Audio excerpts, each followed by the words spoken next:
Welcome back to Budget Stuff Save Repeat. I'm Melissa, and today I wanted to do something that I started at the beginning of the year, and it's just this real life budgeting situations that I encounter.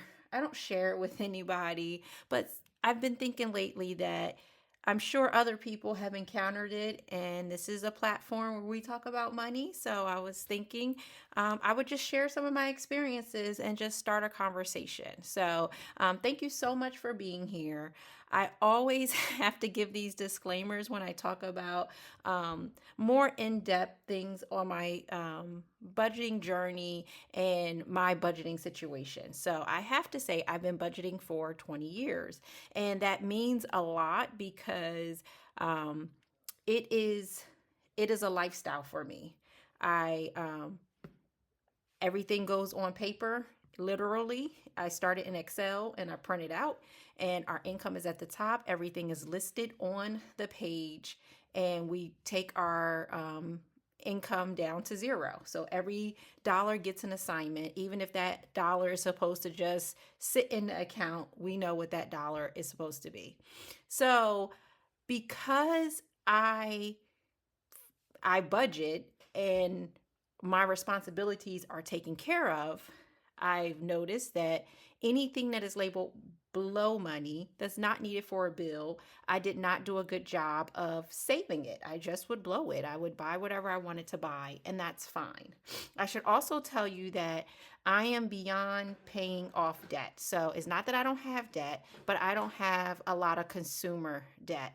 I do have a car note, and I do have a credit card that has a balance on it, that has a zero APR. So those things are in our budget. We also have a mortgage that we're paying off. But again, these things are budgeted for, and it's just not a super rush to pay them off. We do have savings also.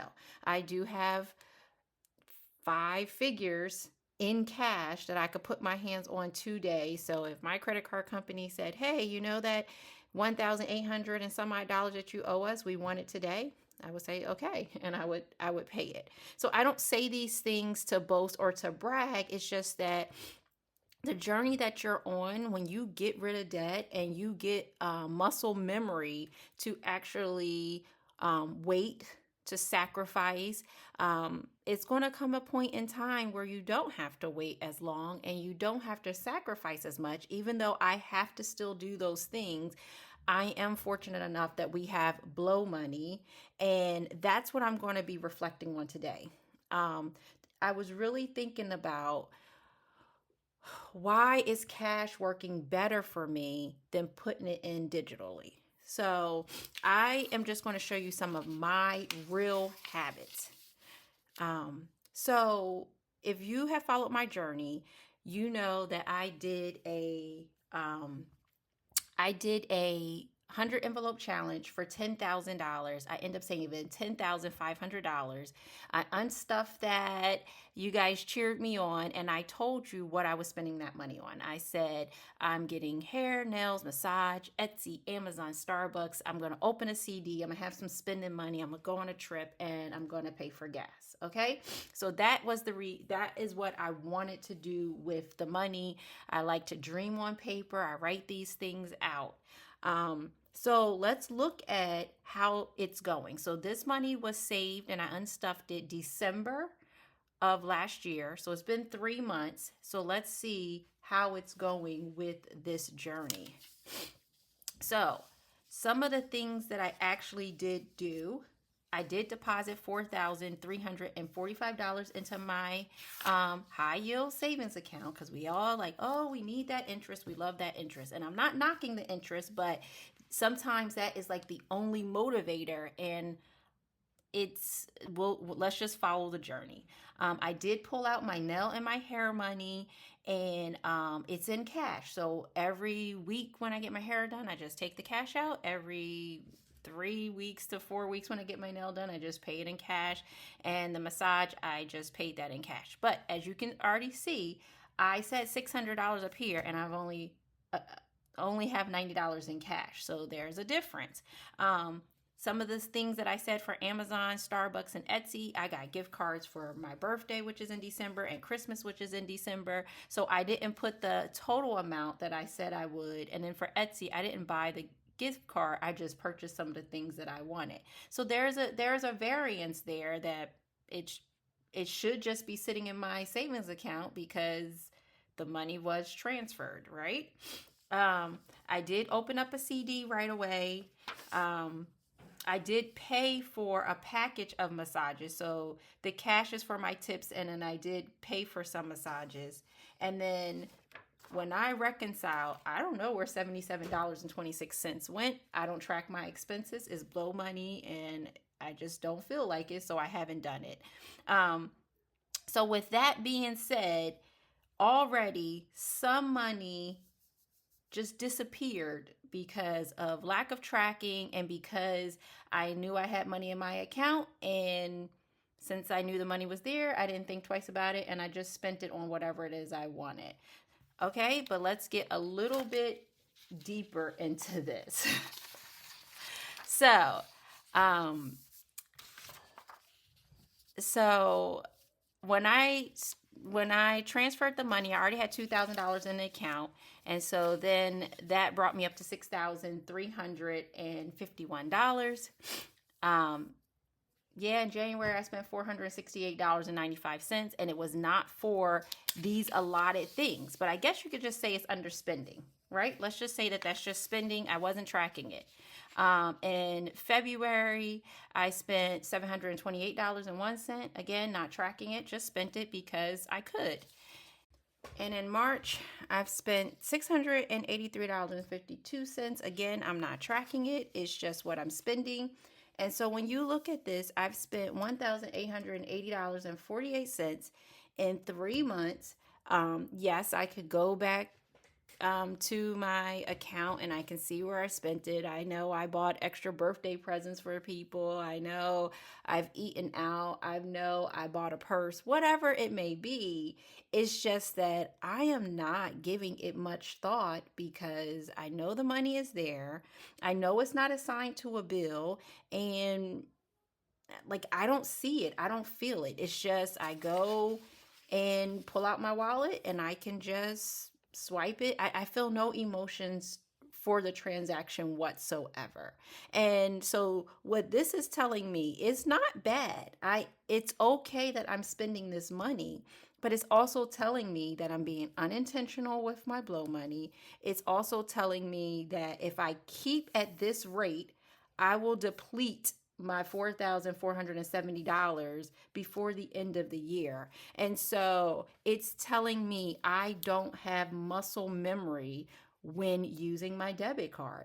I literally have built a lifestyle that I'm responsible. I will pay my bills. I will not owe anyone anything, right? Like, so if I have a bill, I am conditioned that I will sacrifice to make that payment.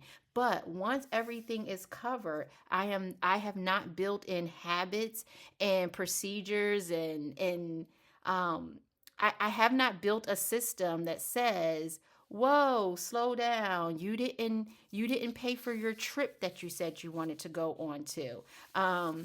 I drive a Tesla, so that $500 is not going to be spent on gas. So I guess if you add 1,200 and 500, it's 1,700. So but this was like just little treats throughout the year. This was not supposed to be a all at one time just spend it all.